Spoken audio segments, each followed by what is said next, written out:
शंकर का एक अवतार श्री हनुमान जी महाराज है। हनुमान जी महाराज को 3 तरह की माला समर्पित होती है। एक आंकड़े के पत्ते की, दूसरी बेलपत्र के पत्ते की, तीसरी पीपल के पत्ते की। ये 3 तरह की माला जब शंकर हनुमान जी महाराज को समर्पित होती है। आंकड़े की माला महाराज, आंकड़े के पत्ते की जो माला होती है, ये माला कार्य की सिद्धि के लिए होती है। इसमें एक एक आंकड़े के पत्ते पर सीताराम लिखा जाता है। मात्र एक पत्ता ऐसा होता है जिस पत्ते पर सीताराम नहीं लिखा जाता। 108 पत्ते में से एक पत्ता, बस उस पत्ते को हथेली में रखकर उल्टा हाथ आपको रखना है और अपनी कामना कर कर उस पत्ते को बांध देना है। ये जरूरी नहीं है कि 25 के बाद बांधो, 50 के बाद बांधो या 100 के बाद बांधो, आपकी मर्जी पड़े। उस खाली पत्ते को कहीं पर भी बांध दीजिए और उस माला को अपनी कामना कर कर श्री हनुमान जी महाराज को समर्पित कर दीजिए। माला जब हनुमान जी को चढ़ जाए तब एक घी का और एक तेल का दिया हनुमान जी के सम्मुख में लंबी बाती का लगा देना है महाराज। एक घी का, एक तेल, और अपनी कामना कर कर आप आ जाइए। आपकी वो कामना 2.5 महीना या 3 महीना, इससे ज्यादा नहीं जाएगा, वो कामना बाबा पूरी करेगा। क्योंकि शिव और हनुमान ये सब एक ही स्वरूप है। अगर व्यक्ति के जीवन में बहुत भारी रोग हो गया है, बहुत ज्यादा कष्ट हो गया है, कैंसर जैसी बीमारी भी अगर उसको घेर ली है और किडनी लीवर सब बेकार हो गया, तो निवेदन है पीपल के पत्ते की माला बनवाओ, 108 पत्ते की, और हनुमान चालीसा का हर पत्ते पर स्मरण करिए महाराज। आप हनुमान चालीसा पढ़ते जाओ, माला में गांठ लगाते जाइए, और वो माला जो व्यक्ति कैंसर से पीड़ित है, हाथ का स्पर्श कराइए और शंकर को चढ़ाइए। केवल अष्टमी तिथि के दिन ये माला समर्पित होना चाहिए, शुक्ल पक्ष की अष्टमी के दिन। आप 2 या 3 अष्टमी को कर कर देखिए, अपने आप दवाई लगना प्रारंभ होगी। कैंसर जैसा रोग भी धीरे धीरे समाप्ति पर आएगा महाराज। पर करना शुक्ल पक्ष की अष्टमी को ही महाराज। कोई बच्चा एग्जाम में बैठ रहा है, सीए की पढ़ाई कर रहा है, कोई बहुत बड़े एग्जाम में बैठा है, पास हो ही नहीं रहा, बहुत हार गया, बेलपत्री की माला चढ़ाई। पर बेलपत्र की जो माला है वो केवल प्रदोष पर चढ़ती है श्री हनुमान जी महाराज। आप बेलपत्र की माला चढ़ाओ, 108 बेलपत्र आप श्री शिवाय नमस्तुभ्यम मंत्र का जाप कर कर गांठ लगाकर भगवान श्री हनुमान जी महाराज के सामने पहुंचकर माला को सीधी रखकर, जो व्यक्ति एग्जाम में बैठ रहा है, नौकरी के लिए, अन्य पढ़ाई के लिए, अगर कंपटीशन एग्जाम में भी बैठ रहा है, तो माला को हनुमान जी महाराज, और हनुमान जी कौन से होना चाहिए? पूर्वमुखी। हनुमान दक्षिण मुखी नहीं चाहिए, पूर्व में जिन हनुमान जी का मुख हो वो माला ऐसी समर्पित कर कर हनुमान चालीसा का पाठ कर कर 3 बार स्मरण कर कर माला श्री हनुमान जी को पहना दीजिए। ऐसा कोई एग्जाम नहीं जिसमें से आप निकल ना पाए महाराज, पर करना आपको पड़ेगा। प्रदोष का दिन होना चाहिए, प्रदोष के दिन भगवान, और प्रयास जहां तक हो सके प्रदोष काल में अगर चढ़ाएंगे तो ज्यादा फलदायी रहेगा। रतिमान, मतिमान, कैतुमान, रतिमान, ऐसे हनुमान जी के 5 भाई और तो 6 भाइयों का जन्म हुआ है। 6 भाई भगवान का भी कम नहीं देता, अधिक नहीं। और आज भी नियम है महाराज, जिसकी फैक्ट्री नहीं चलती हो, प्रॉपर्टी की आप खरीदारी बेचादारी करते हो, प्रॉपर्टी से जुड़ा हुआ काम करते हो, या लोहे से जुड़ा हुआ करते हो, या फैक्ट्री आदि का कर्म करते हो, कोई मैन्युफैक्चरिंग करते हो, वो नहीं चल रहा, तो हनुमान जी के उल्टे पांव का सिंदूर लीजिए और हनुमान जी के दूसरे नंबर के भाई गतिमान का नाम लीजिए। किसका नाम लेना है? गतिमान। गतिमान का नाम लेकर फैक्ट्री के बाहर या फैक्ट्री पर एक स्वस्तिक का निर्माण कर दीजिए, हनुमान जी के उल्टे पांव के सिंदूर और गतिमान का नाम लेकर। कभी आपकी फैक्ट्री कोई काम नहीं निकालेगी, उन्नति की ओर ही निकल जाएगी, कभी घाटे की ओर नहीं जाएगी। गतिमान का नाम, रतिमान, केतुमान, मतिमान, ये जितने भी नाम है हनुमान जी के भाइयों के, ये सब कल्याण करते हैं। एक एक नाम कल्याण करते मारे, एक एक।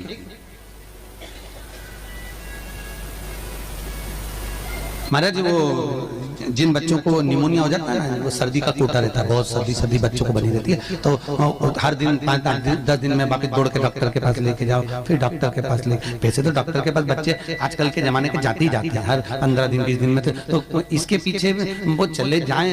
एक हास्य व्यंग में हमसे पूछा किसी ने, महाराज जी आज के बच्चे बार बार हॉस्पिटल डॉक्टर के क्यों जाते हैं? तो हमने कहा देखो भैया, बच्चा जहाँ जन्म लेता है उनसे उनसे प्रेम ज्यादा होता है। पहले नानी के घर में पैदा होता था, इसलिए नानी के घर ज्यादा जाता था। दादी के घर में ज्यादा पैदा होता था, इसलिए दादी के घर ज्यादा जाता था। आज के बच्चे हॉस्पिटल में ज्यादा पैदा होते हैं, इसलिए हॉस्पिटल ज्यादा घूमने जाते हैं।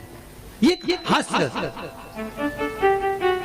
पर यदि बच्चे को सर्दी ज्यादा होती है, निमोनिया ज्यादा होता हो, ठंडा का कोटा ज्यादा रहता हो, तो पीपल के 5 पत्ते महाराज उस पर घृत लगाकर हनुमान जी के तीसरे नंबर के भाई व्रतिमान का नाम लेकर, व्रतिमान का नाम लेकर बच्चे की छाती पर एक वस्त्र से उसको बांध दीजिए, रात्रि भर बंधे रहने दीजिए महाराज। और बांधना कौन से दिन है? 12 तिथि को, बस एक बार बांधना, उसके बाद सर्दी का कोटा नहीं रहता महाराज, बच्चा स्वस्थ अपने आने में। व्रतिमान हनुमान जी महाराज के जितने भी भाई हैं, सबका आनंद सुख चरणारविंद का सुख देने वाला भगवान श्री हनुमान जी महाराज चैत्र की पूर्णिमा के दिन प्रकट होते हैं। महाराज पवन तनय संकट हरन मंगल मूरत रूप, राम लखन सीता सहित हृदय बसौ सुर। श्री हनुमान जी महाराज का प्रागट्य होता है, चारों तरफ सुख ही समाहित हो जाता है, आनंद ही आनंद स्थापित हो जाता है चारों। अब दोनों में अंतर देखिए। हनुमान जी की जब स्तुति गाई जाती है तो बोला जाता है विद्यावान गुणी अति चातुर। फिर से बोलो एक बार लाइन से, विद्यावान गुणी अति चातुर। हनुमान जी विद्यावान थे और लंका का राजा रावण विद्वान था। क्या था? जम के बोलो विद्वान। ये विद्यावान, वो विद्वान। तो एक प्रश्न सामने खड़ा होता है कि विद्यावान और विद्वान में क्या अंतर है? हनुमान जी विद्यावान गुणी अति चातुर, रावण विद्वान, तो दोनों में अंतर क्या है? विद्वान ये भी विद्वत्ता से विद्वत्ता, वो भी पढ़ा लिखा, ये भी पढ़ा लिखा। अष्ट सिद्धि नवनिधि उनके पास में, इसके पास। तो फिर अंतर क्या है? तो शिव महापुराण की कथा कहती है, जिस व्यक्ति को पढ़ कर विद्या अर्जन कर खूब पढ़ाई करते करते करते करते करते करते अच्छा पद जब मिल जाता है और उसको जब अहंकार आ जाता है तो वो विद्वान हो जाता है। और जिसको पढ़ कर खूब अच्छी सिंहासन भी मिल गया, उसके बाद भी उसका चित्त वृत्ति नम्र होता चले जाता है, तो वो विद्यावान हो गया। विद्वान में अहंकार है, विद्यावान में नम्रता है। बहुत ध्यान देना हमारा। कई लोगों को पढ़े लिखे थे अब टू डेट बन के हमारे बराबर कोई अहंकार आ गया, मतलब तुम विद्वान हो, बहुत विद्वान हो, मना नहीं है, तुम्हारे में विद्वत्ता की कमी नहीं है, सारे वेद पुराण शास्त्र सब तुम्हारे में भरे हुए हैं, सारी पढ़ाई लिखाई तुमने भरी हुई है, तुम बहुत विद्वान हो। पर विद्वत्ता अहंकार को लेकर जाती है, और विद्यावान का जो विद्या को ग्रहण करता है उसके भीतर नम्रता आती चली जाती है। नम्रता, कोई कोई व्यक्ति ऐसा होता है जिसके पास भगवान पैसा खूब देता है तो उसको नम्रता देता है, खूब नम्रता, इतना प्रेम से बोलेगा, इतना मीठा बोलेगा, और बोले साहब और मेरे लिए कोई सेवा हो तो बता दो, और बोलिए साहब, इतनी नम्रता। और किसी किसी के पास में अहंकार इतना ज्यादा आ जाता है धन के साथ में कि वो किसी गिनते ही नहीं, बिल्कुल ऐसा लगे जैसे भेरू पे सिंदूर चढ़ा, एकदम गिनते। तो दोनों में अंतर है, दोनों। नम्रता अगर आपके भीतर पढ़ाई लिखाई के साथ में, विद्या के साथ में आ रही है तो समझ कितना सुंदर कहा रामकृष्ण परमहंस जी ने। रामकृष्ण परमहंस जी से स्वामी विवेकानंद जी ने पूछा, आपकी निगाह में खूब पढ़ा लिखा व्यक्ति कैसा होता है? रामकृष्ण परमहंस कहने लगे, जीरो, कैसा होता है? शून्य। स्वामी विवेकानंद ने फिर रामकृष्ण परमहंस से पूछा, आपकी दृष्टि में बहुत पढ़ा लिखा, बहुत पैसे वाला, धनपति व्यक्ति कैसा होता है? रामकृष्ण परमहंस जी ने कहा, डबल शून्य, डबल जीरो। स्वामी विवेकानंद जी ने फिर पूछा रामकृष्ण परमहंस जी से, गुरुदेव आपकी दृष्टि में पढ़ा लिखा व्यक्ति, बहुत धनपति, सब ज्ञान में निपुण, वो व्यक्ति कैसा होता है? रामकृष्ण परमहंस ने कहा, ट्रिपल जीरो, 3 शून्य। स्वामी विवेकानंद ने कहा, गुरुजी अगर ये सब शून्य की गिनती में आ गए तो कीमत किसकी होगी? रामकृष्ण परमहंस जी ने कहा, सारे ज्ञान प्राप्त करने के बाद जो झुकना नहीं जानता, नम्रता नहीं जानता, वो जीरो के बराबर ही होता है। और जिसके पास में धन भी है, विद्या भी है, सारी निपुणता है, और जिसके भीतर नम्रता बनी हुई है, उसके आगे एक लगा दिया जाए तो वो करोड़ों की गिनती में हो जाता है। उसके आगे एक का फर्क। कई लोग बड़ी अभिमतता में जीते हैं, मैं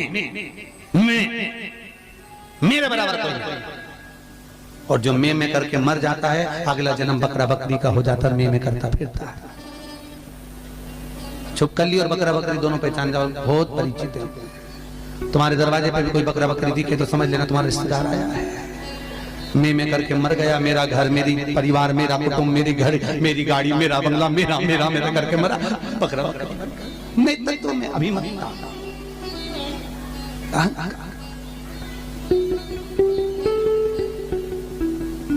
गुरु नानक देव जी महाराज का शब्द याद करो, कुछ भी मेरा नहीं है, सब कुछ तेरा, सब कुछ तेरा। इसलिए बोले सो निहाल, सब कुछ तेरा, हमारा कुछ है, हमारे भीतर कुछ है तो वो परमात्मा। हनुमान जी महाराज प्रकट हुए और अष्ट सिद्धि, कितनी? अष्ट सिद्धि, नवनिधि। कितनी निधि? 9 निधि हनुमान जी के पास में थी। अष्ट सिद्धि 9 निधि, और उस 9 निधि में सबसे ज्यादा सुंदर निधि जो दुनिया के हित की है वो है नील निधि। कौन सी निधि? 9 निधि में से एक निधि का नाम है नील निधि।